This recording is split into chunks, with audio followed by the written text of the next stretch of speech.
You ask Tiger to solve. This deals with linear equations with one unknown. The final result is g equals 5.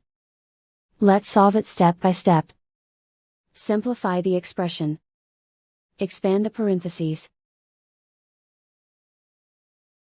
Multiply the coefficients.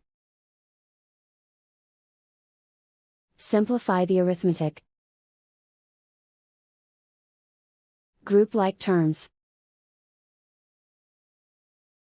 Combine like terms. Group all constants on the right side of the equation. Subtract 70 from both sides. Simplify the arithmetic.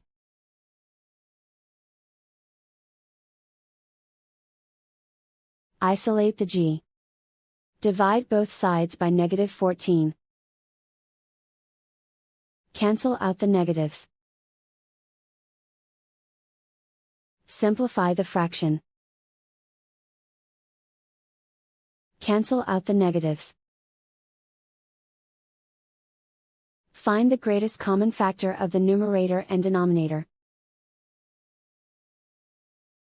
Factor out and cancel the greatest common factor.